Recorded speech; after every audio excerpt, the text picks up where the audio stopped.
so that they'll make that so painful people will actually act. Now, in my study of the super committee, Republicans put a proposal out. Senate Democrats tried to come to a conclusion. House Dems never... The nays are 246. The motion is not adopted. The question is on passage of the bill. Those in favor signify so by saying aye. Those opposed, no. In the opinion of the chair, the ayes have it. The ayes vote. Ask for a recorded vote. Gentleman from Michigan requests a recorded vote. Those favoring a recorded vote will rise and remain standing. A sufficient number having arisen, a recorded vote is ordered. Members will record their votes by electronic device. This will be a 5-minute vote.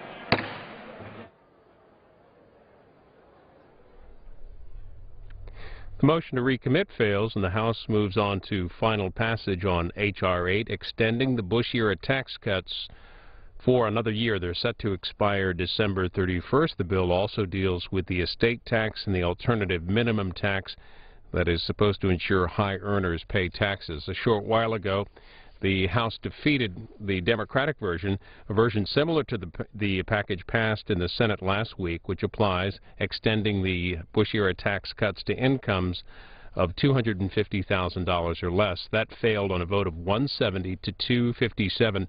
19 Democrats voted against the Democratic plan. Those 19 Democrats, Representatives Altmaier, Barrow, Boren, Chandler, Cooper, Costa, Cuellar, Donnelly, Larry Kissel, Matheson, McIntyre, McInerney, Owens, Peterson, Mike Ross of Arkansas, Schrader, Heath Schuler, Thompson of California, and Walls. And again, that fell on a vote of 170 to 257. This is final passage. A couple more votes left, including a vote on a bill that would impose further economic sanctions on Iran and Syria.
yeas are 256, the nays are 171. The bill is passed, and without objection, the motion to reconsider is laid upon the table.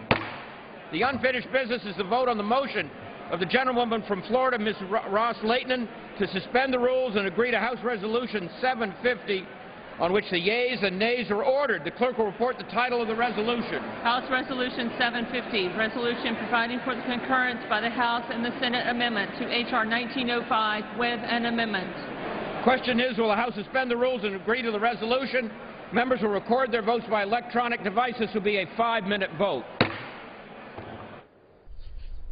This measure expands economic sanctions against Iran and Syria. Among the items, it expands sanctions against Iranian and Syrian officials for human rights abuses facilitated by computer and network disruption, monitoring, and tracking by those governments. The original version of this legislation passing in the House back in December of 2011, the Senate passing their version in May of this year, and this compromise version, upon passage, will be sent over to the U.S. Senate. Live coverage here and final passage of this vote, of this bill.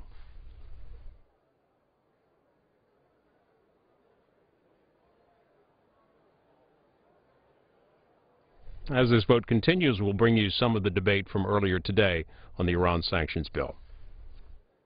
The bill, I expect, will pass with overwhelming support from both parties, and for good reason. Iran cannot be allowed to develop a nuclear weapon. America's policy, as President Obama has stated, is prevention, not containment.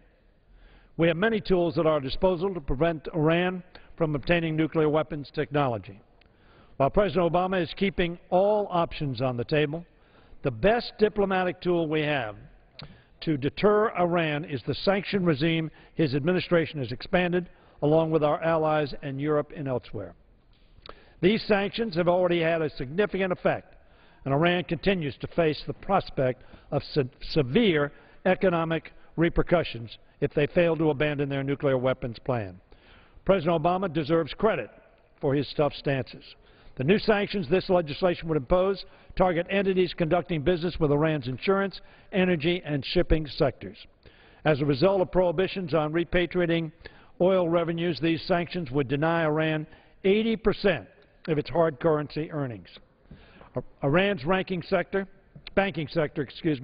including its central bank, is already sanctioned, a result of the Iranian government's financial support for terrorism in the region and around the world. There is no better evidence why this bill is so important than the fact that 2 weeks ago, a terrorist attack in Bulgaria that killed 6 innocent civilians, 5 of them vacationing Israelis. There have been numerous press reports linking Iran to that attack.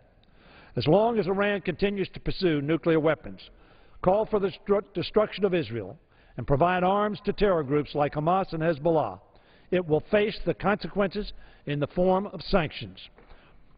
May I have 30 additional seconds? Please yield 30 additional seconds. Gentleman is recognized for an additional half-minute. I thank the gentleman, thank the Speaker.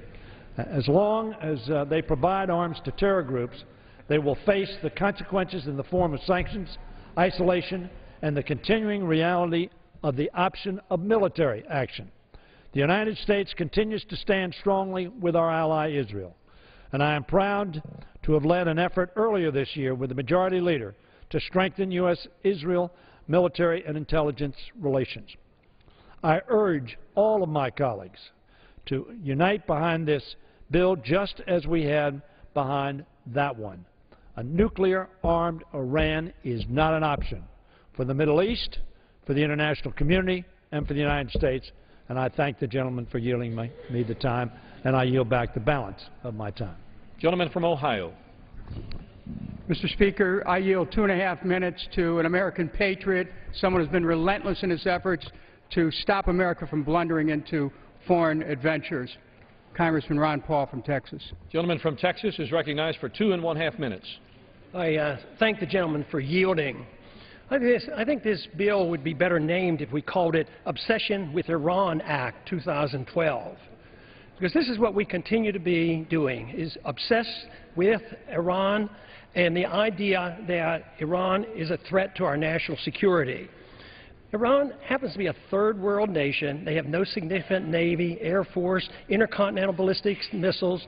The IAEA and our CIA said they're not on the verge of a nuclear weapon.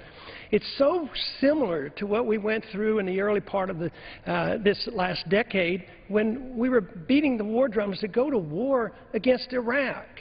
And it was all a facade. There was no danger from Iraq. So this is what we're doing, beating the war drums once again. Now, since the bill has come back from the conference, we're going to deal with civil liberties in Syria. Well, I happen to be a civil libertarian. I'm very concerned about civil liberties. But let me tell you, this bill is not going to do anything to enhance the civil liberties of the individuals in Syria. Now, if we were really interested in civil liberties, why wouldn't we look to ourselves? Why wouldn't we look to the things?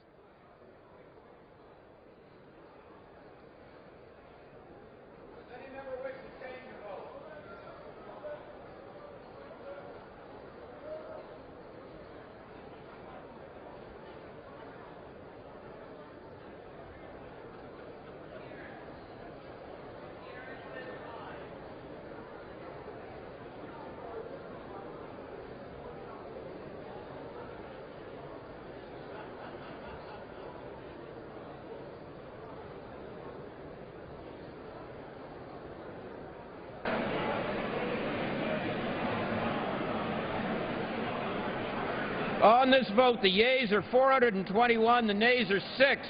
Two-thirds being in the affirmative, the rules are suspended. The resolution is agreed to, and without objection, the motion to reconsider is laid upon the table. The unfinished business is the vote on a motion from the gentleman from Utah, Mr. Chaffetz, to suspend the rules and pass H.R. 4365 as amended, on which the yeas and nays are ordered. The clerk will report the title of the bill. H.R. 4365, a bill to amend Title V United States Code to make clear that accounts in the Thrift Savings Fund are subject to certain federal tax levies.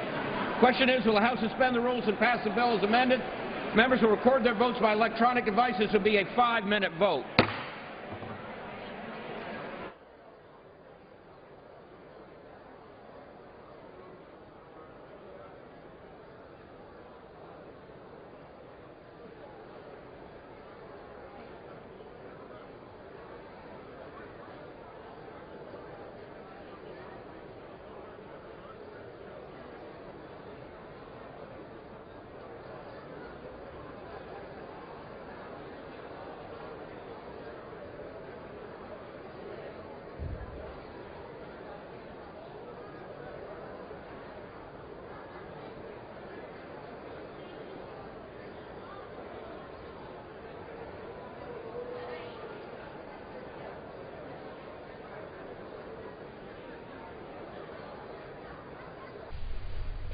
Should be the last recorded vote of the day. This is a bill that subjects federal employees' thrift savings retirement plans to the same taxes as private sector retirement plans. The House this afternoon voting to extend the Bush-era tax cuts, the Republican plan extending all of the tax cuts through 2013. It passed on a vote of 256 to 171, with 19 Democrats voting in favor and 1 Republican voting against.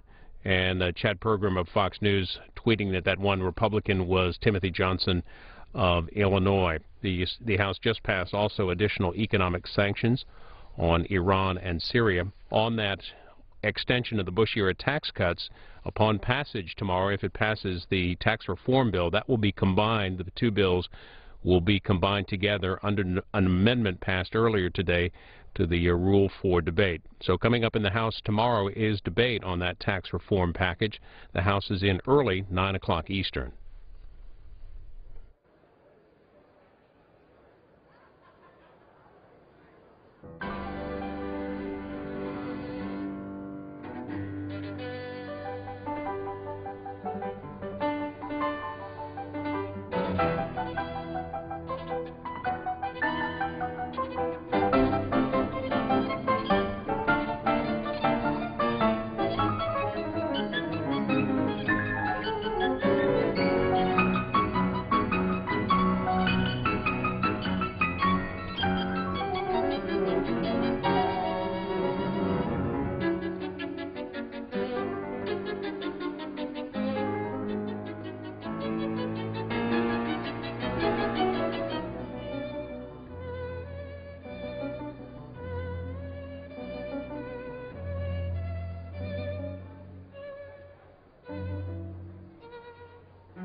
On this vote, the yeas are 414, the nays are 6, and one is recorded as present. Two-thirds being in the affirmative, the rules are suspended, the bill is agreed to, and without objection, the motion to reconsider is laid on the table.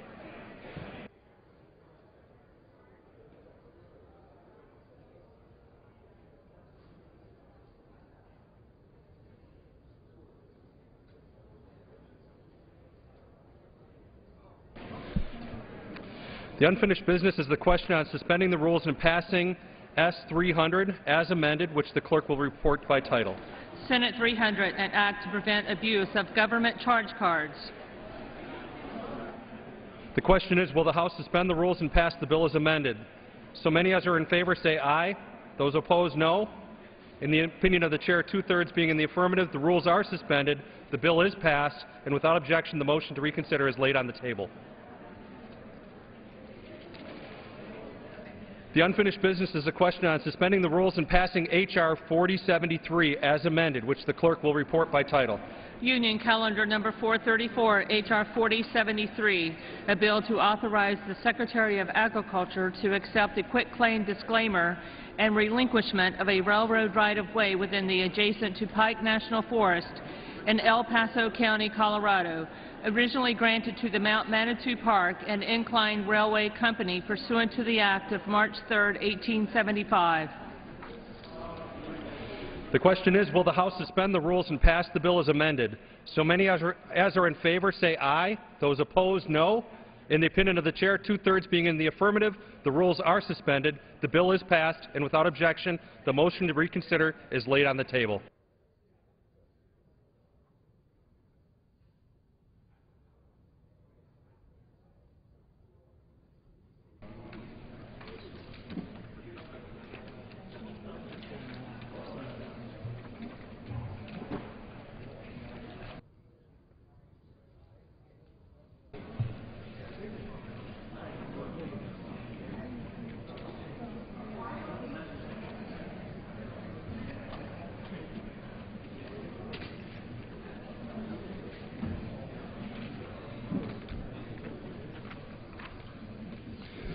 For what purpose does the gentleman from Oregon seek recognition? Well, Mr. Speaker, I move to suspend the rules and pass House Concurrent Resolution 127, expressing the sense of Congress regarding actions to preserve and advance the multi-stakeholder governance model under which the Internet has thrived.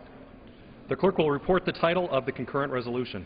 House Calendar Number 143, House Concurrent Resolution 127, concurrent resolution expressing the sense of Congress regarding actions to preserve and advance a multi-stakeholder governance model under which the Internet has thrived.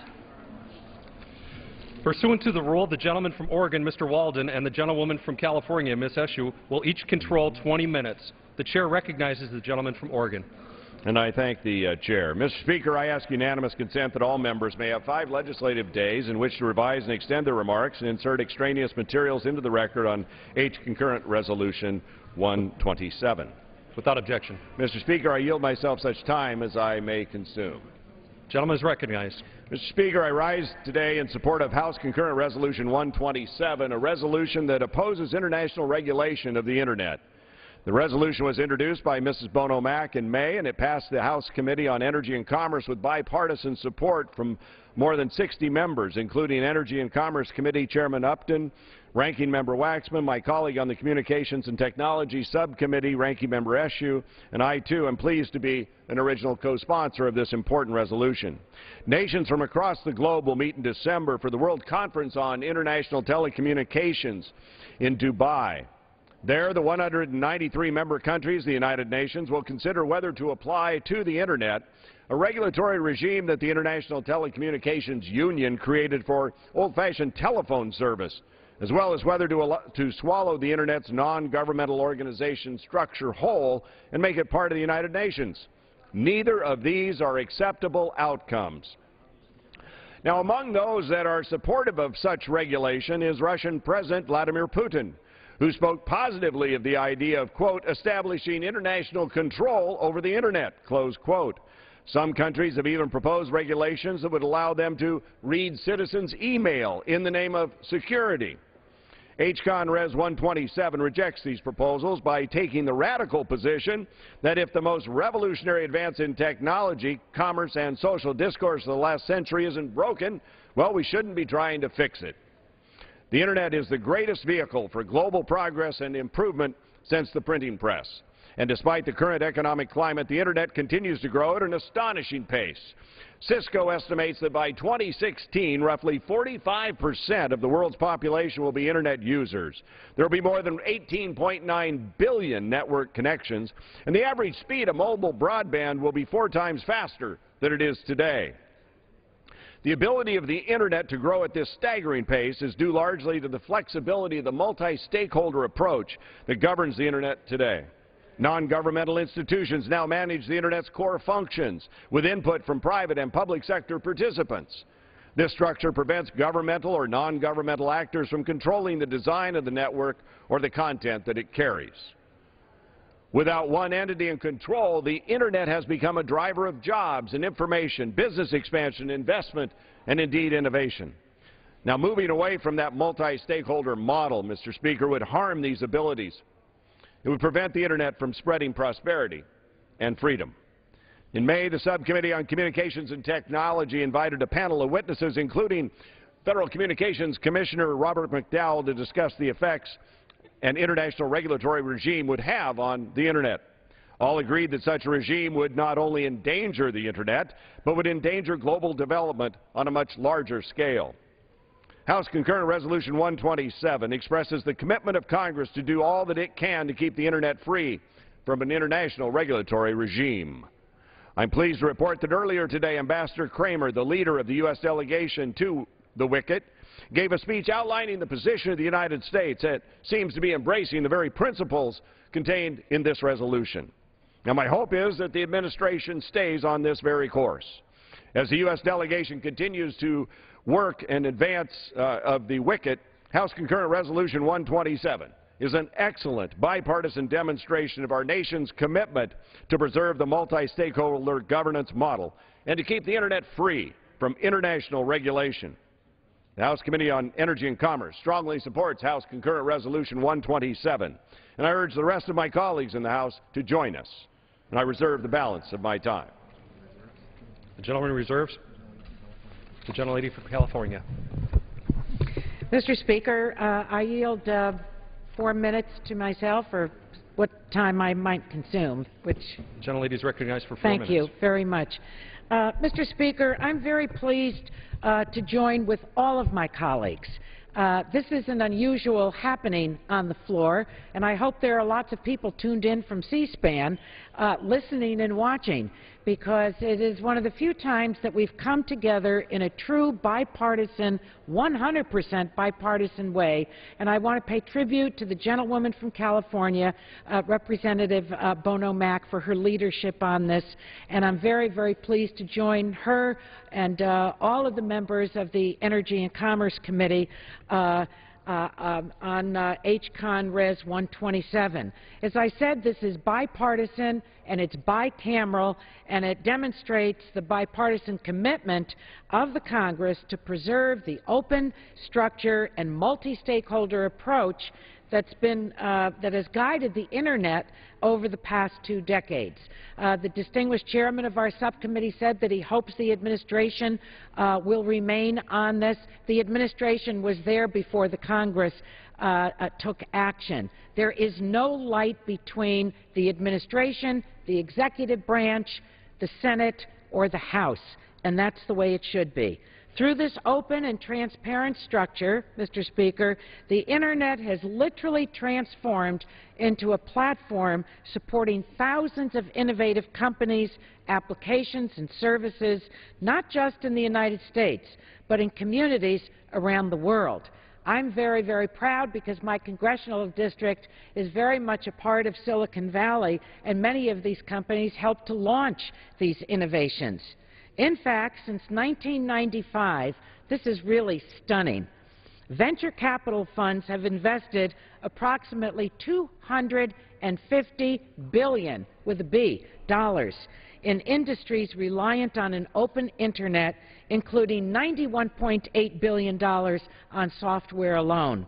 But later this year, the World Conference on International Telecommunications, at the committee, we call it WICIT, it's a lot easier, will take up proposals that represent a really fundamental departure from the international telecommunication regulations adopted in 1988.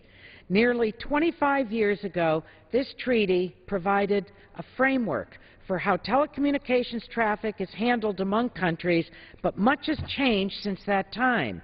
In addition to proposing new regulations on broadband services, several nations, including Russia, are set on asserting intergovernmental control over the Internet, leading to a balkanized Internet where censorship could become the new norm.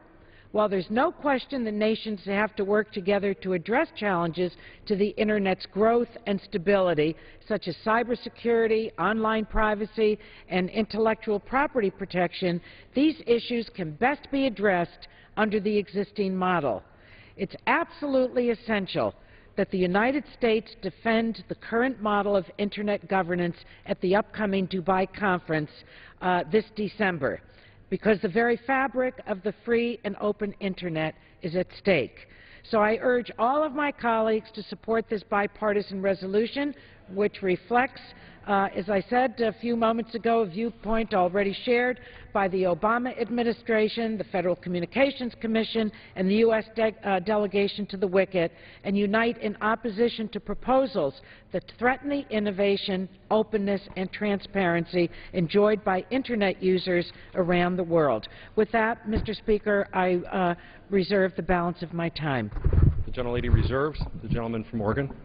I thank the Chairman, and I'm now honored to have the sponsor of this legislation, the Chairman of the Commerce, Manufacturing, Trade Subcommittee, the Energy and Commerce Committee, and a very active and effective member of the subcommittee I chair, the Communications and Technology Subcommittee, Mary Bono Mack from California, who has put a lot of time into making sure the Internet remains free and open, and this is her resolution, and we thank her for her work, and I yield 3 minutes to the gentlelady from California. Gentlelady from California is recognized for 3 minutes. Thank you, Mr. Speaker, and I thank my dear colleague for yielding me the time. And today, if you browse the Internet and enter the search words Russia, China, human rights violations, you'll get back nearly 300 million hits. Think about it. 5 simple words, 300 million hits. In the future, how many of these stories will you actually be able to read if Russian President Vladimir Putin and China's Communist Party are allowed to exert unprecedented control over Internet governance? Here are 2 words you should Google. Good luck. As the United States prepares to take part in the World Conference on International Telecommunications in Dubai, we need to provide the delegation with a clear and unmistakable mandate. Keep the Internet free of any and all government control. At the WICIT discussions, a new treaty on Internet governance will be debated. Most worrisome to me are efforts by some countries to provide the UN with extraordinary new authority over the management of the Internet. That's bad enough. But unlike the UN Security Council, the U.S. will not have veto power to prevent censorship or despotic actions which could threaten freedom everywhere. To prevent this from happening, I introduced House Concurrent Resolution 127.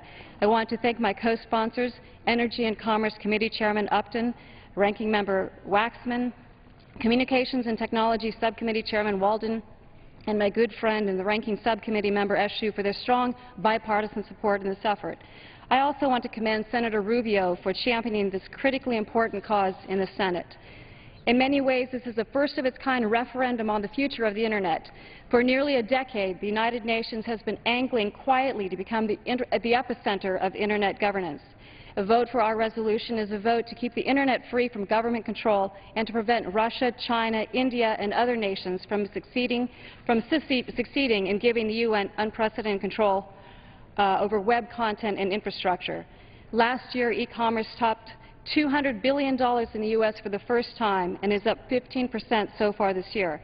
We also continue to lead the world in online innovation, creating millions of jobs and bolstering our economy at a time when we really need it. These proposed treaty changes, which have been going on in secret, could have a devastating impact worldwide on both freedom and economic prosperity. If this power grab is successful, I'm concerned that the next Arab Spring will instead become a Russian winter, where free speech is chilled, not encouraged, and the Internet becomes a wasteland of unfulfilled hopes, dreams, and opportunities. We cannot let this happen. I urge my colleagues to vote yes for this resolution and say no to online censorship by foreign governments. Thank you, Mr. Speaker. I yield back the balance of my time. The gentlelady yields back. The gentlelady from California is recognized. Mr. Speaker, at this time I'd like to yield 2 minutes to the gentleman from Pennsylvania, a highly regarded member of our committee, Mr. Doyle. The gentleman from Pennsylvania is recognized for 2 minutes. Thank you, Mr. Chairman. I want to add my support for this important resolution to safeguard the Internet from government control. I'd like to thank my friend and colleague, Mary Bono Mack, and my other colleagues from the Energy and Commerce Committee for introducing this measure, and I was delighted to become an original co-sponsor. This bipartisan resolution sends a clear message to the United Nations. It tells the International Telecommunication Union, the UN's arm handling telecommunication issues, not to adopt regulations that would make it easier for governments to exercise tracking, surveillance, or censorship online. The Internet has developed into a revolutionary medium as it is today because decisions over the structure of the Internet have been made by non-governmental expert organizations. These groups invite participation of a number of stakeholders from academia, the private sector, public interest, and other experts, and they've done a good job of avoiding a lot of the political interference. You know, at a time when some governments have actively been blocking users from accessing certain websites online, I'm glad to see my colleagues unite against such repressive actions and in support of Internet freedom. Opposition to Internet censorship has always been a very bipartisan issue. I want to make that clear because sometimes this issue gets confused with other policy issues like net neutrality. And some of my colleagues have argued that net neutrality supporters somehow favor Internet censorship. I believe that users should be able to surf the Internet however they want to, without being blocked from certain websites or services, and that is what net neutrality is all about as well. So I think opposing censorship and favoring net neutrality go hand in hand. Mr. Speaker, I'm glad to see this resolution move forward in a bipartisan fashion. I urge my colleagues to support it, and I yield back the balance of my time. The gentleman yields. The gentleman from Oregon is recognized. I thank the Chairman, and now would like to extend 3 minutes to the gentleman from Virginia, member of the Judiciary Committee who chairs the Intellectual Property and Competition in the Internet Subcommittee, has been one of our terrific leaders on the Republican side on the Internet and keeping it free and open, Mr. Goodlatte. The gentleman from Virginia is recognized for 3 minutes. Thank you. I'd like to thank Chairman Walden for his great work in this area and his leadership on this issue, and I rise to strongly support House Concurrent Resolution 127. Several hostile countries continue to pursue a UN takeover of the Internet through an organization known as the International Telecommunications Union, or ITU, an agency within the United Nations. In fact, a push is being made to negotiate international control of the Internet in Dubai this December. The UN is the absolute last entity that should have anything to do with managing the functioning of the Internet. Currently, the private nonprofit ICANN, Internet Corporation for Assigned Names and Numbers, performs this function. While ICANN is far from perfect, having this responsibility rest with a private entity helps foster market principles and is the most efficient way to administer the Internet's domain name system and root servers. We must remain vigilant against efforts by foreign governments to consolidate control of the Internet into a UN-centered body, which would lead to free speech and access restrictions and abuses. House Concurrent Resolution 127 will show Congress's unity behind this concept, and I strongly urge my colleagues to support this important resolution and yield back the balance of my time. The gentleman yields. The gentlelady from California is recognized. Mr. Speaker, I now would like to yield 3 minutes to Mr. Markey, the gentleman from Massachusetts, a recognized intellectual leader on telecommunications and the Internet for a long time in the Congress. The gentleman from Massachusetts is recognized for 3 minutes. I thank the gentlelady. I thank the gentlelady for her great leadership. I have served 36 years on the Telecommunications Subcommittee. No member of Congress has ever done this. And I know that this is an important moment. This is an important resolution. Because the Internet today is indispensable to our economy, intricately linked to innovation worldwide, initiates the free flow of ideas around the planet. It is the most successful communications and commercial medium in the history of the world. In testimony before the Telecommunications Subcommittee in May, Vint Cerf, known to many as the father of the Internet, explained to allow any rules that would sequester this innovation and inhibit others would damage the future of the Internet dramatically. I could not agree more. That is why I strongly support this bipartisan resolution with Ms. Eshoo, Mr. Waxman, Ms. Waldron, Ms. Bono, Mack. This is why we have to be out here together. It is why we must send a bipartisan signal to the rest of the world. The United States will defend an open Internet. The World Wide Web is essential to our economy. Companies, large and small, rely on the web regardless of whether their commercial aspirations are local or global. The Internet's worldwide scope has also helped to foster community and cultural communications across the planet. We have recently witnessed the power of social media in toppling dictators and promoting democracy across the globe. And what makes the Internet so special is this decentralized, open system that currently governs it. It is chaotic. It is impossible to control, and the multi-stakeholder process that is in place today ensures the Internet's vibrancy will continue into the future. Here domestically, we have to ensure that the broadband barons don't close down this cacophony of voices which are heard and stifle innovation. But globally, yes, a number of countries, including China and Russia, are now proposing measures that strike at the core of what makes the Internet great. Their proposals could stifle innovation, cripple job growth, muzzle democratic principles. These proposed measures include bringing the Internet under intergovernmental control and imposing fees for relaying Internet traffic or termination rates for delivering Internet traffic to its end destination. We have to resist and reject these regressive ideas. It would undermine the essence of the Internet. It would take us back to the days where in the satellite world it was the controlling governmental officials in countries that actually decided what ideas could go into that country and made people pay exorbitant rates in order to get access to those ideas. The Internet, this packet switch system that was invented in the United States, it breaks down those barriers. We must ensure that we keep Internet freedom. Thank you all for bringing this great resolution out here to this floor this evening. The gentleman's time has expired. The gentleman from Oregon is recognized. I reserve balance of my time. The gentleman reserves.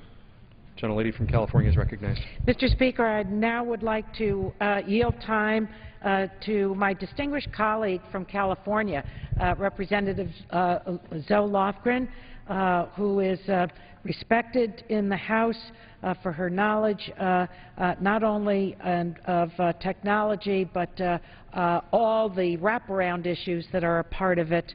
I yield 3 minutes to Representative Lofgren.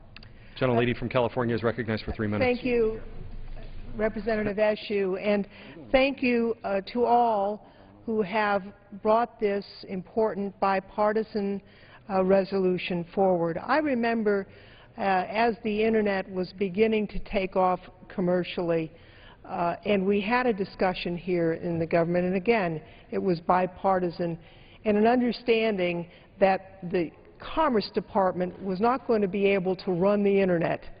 And we did something that was a risk, but it worked out pretty well. We created ICANN, and basically allowed a multi-stakeholder, non-governmental organization to do the technology, to assign the names and numbers, and they've not been perfect, but not half bad. What is before us today is a threat to the Internet that, as my colleague Mr. Markey has said, has been the greatest force in modern times for communication, for growth, for low barrier entry into innovation. We are aware that there are those around the world who wish to burden the Internet, whether it's to tax it or to censor it for political or cultural reasons, and we need to take a stand in this body and with our administration to say no to that. You know, whether the attempts to control the Internet from the top down comes from an international body like the International Telecommunications Union, or from international trade agreements and treaties, and there have been many threats to the Internet that have been included in our international treaties, or even sometimes from our own government. We need to stand up and protect the Internet and the freedom that it embodies. We know that the multi-stakeholder approach is critical to the continued robust growth of the Internet. And we also know that the transparent multi-stakeholder model has made the Internet such a hugely successful global platform for economic growth, human rights, and the free flow of information. I'm proud to stand with my colleagues on both sides of the aisle to say that America is going to stand up for freedom. We're going to stand up for technology. And we're not going to allow those, whatever their intentions may be, to threaten the freedom of the Internet to succeed. I appreciate Ms. Bono's efforts in this regard, along with Ms. Eshu's and the entire committee. I'm proud to be a co-sponsor of the measure. I look forward to its resounding success in a vote tomorrow. And I yield back the balance of my time. Gentlelady yields back. The gentleman from Oregon is recognized. I would continue to reserve the balance of my time. Gentleman reserves. The gentlelady from California is recognized. How much time do we have left, Mr. Speaker? 8 minutes. 8 minutes. Well, I'm not going to use 8 minutes. I'll just make some closing comments because I don't have anyone else that is here to speak to this. Do you want to go first? I'm in the same situation, so. All right. Mr. Speaker, I think that everyone that has spoken has really spoken beautifully about this issue and what the Internet represents, not only to individuals, businesses, students, how it has changed how we live, how we work, how we learn, and the jobs that it has produced, what it has done for our national economy, but also what it has done relative to exporting democracy. And so, of course, the United States is front and center in this. It's a very interesting thing to me to examine those countries that are thinking another way and want to impose that thinking on the Internet. They are far more closed societies where freedom of thought, freedom of expression is not valued the way we do and other democracies do. And so we need to form partnerships with other countries around the world to make sure that the democratizing effect that the Internet actually holds will continue. And I'm proud to join with, again, with my colleagues, with Mr. Walden, the distinguished chairman of our subcommittee, and Representative Bono Mack, who led the effort with this resolution. I'm proud that we're all together, and I always want to thank our staff, both on the majority and the minority side of the aisle, for the work that they do at the committee. I thank you all, I salute you, and I look forward to a unanimous vote of the United States House of Representatives in support of a free and open Internet. And with that, I yield back the balance of our time. Gentlelady yields back the balance of her time. The gentleman from Oregon is recognized. Mr. Chairman, I recognize myself for as much time as I may consume. Tonight, the U.S. House of Representatives will send a clear and distinct message, not only to our negotiators, but to the world, that we stand for liberty, we stand for freedom. When it comes to the Internet, both of those are incredibly important. The Internet has brought us economic prosperity, not here alone, but all over the globe. The Internet has allowed for political discourse as never imagined by the great scholars of Greece and Rome. It's brought us intellectual capabilities. You think about what you can do on the Internet today to research something, to evaluate something. There are an unlimited number of sources of data. It's improved our lives. It's improved our lives through our political systems. It's allowed people who thought they had no opportunity to affect change to have an overwhelming effect by communicating together. So this really is a vote for liberty. It's a vote for freedom. It's a vote for free speech. It's a vote for the things that our founders believed in when they gave us the Constitution and the Bill of Rights. It's our version of that. And we know that there are forces out there in the world that are opposed to all those things because they want command and control of their people, and that's not right. So we have an opportunity tonight to send a clear and convincing message that we stand in America for freedom of the Internet, for no government anywhere in the globe taking charge of it and shutting it down and denying that great human spirit that we believe in so much here in America.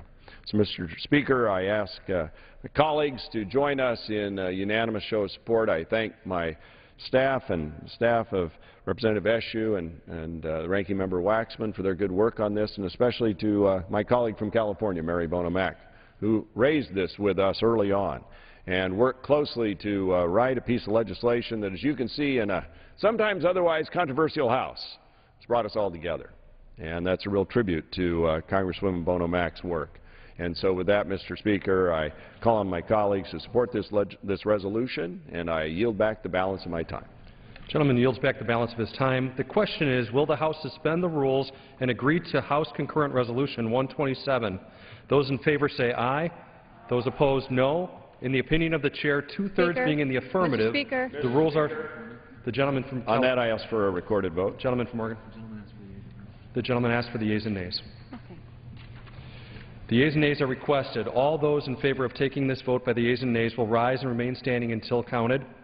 A sufficient number having risen, the yeas and nays are ordered. Pursuant to Clause 8 of Rule 20 and the Chair's prior announcement, further proceedings on this motion will be postponed.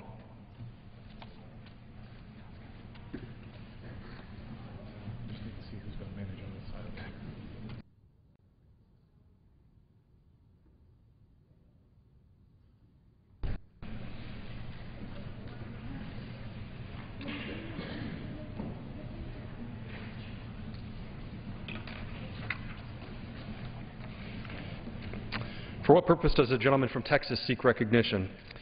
Mr. Speaker, I move to suspend the rules and pass H.R. 4273, the Resolving Environmental and Grid Reliability Conflicts Act of 2012. Does the gentleman seek to call up the bill as amended? Pardon me, sir? The clerk will report the title of the bill. Union Calendar number 425, H.R. 4273. A bill to clarify that compliance with an emergency order under Section 202C of the Federal Power Act may not be considered a violation of any federal, state, or local environmental law or regulation, and for other purposes. Does the gentleman call up the bill as amended? Yes, sir, I do. Pursuant to the rule, the gentleman from Texas, Mr. Olson, and the gentleman from Pennsylvania, Mr. Doyle, each will control 20 minutes. The Chair recognizes the gentleman from Texas. Mr. Speaker, I ask unanimous consent that all members have 5 legislative days in which to revise and extend their remarks and insert extraneous materials in the record on H.R. 4273. Without objection. Mr. Speaker, I yield myself as much time as I may consume. Gentleman is recognized. Mr. Speaker, I rise today in support of H.R. 4273, the Resolving Environmental Grid Reliability Conflicts Act of 2012. My colleagues and I carefully drafted this bill to resolve a conflict between the Federal Power Act and environmental laws and regulations that, if left unresolved, could create serious problems for the reliability of our nation's electric grid. Every year, as the heat of summer settles in across our country and demand surges for electricity, the potential for dangerous power outages grows. Some states, such as California and my home state of Texas, are being warned by electricity regulators that reserve margins could dip dangerously low. Texas is expected to have a 2,500 megawatt shortfall in generating capacity equivalent to 5 large power plants as early as 2014.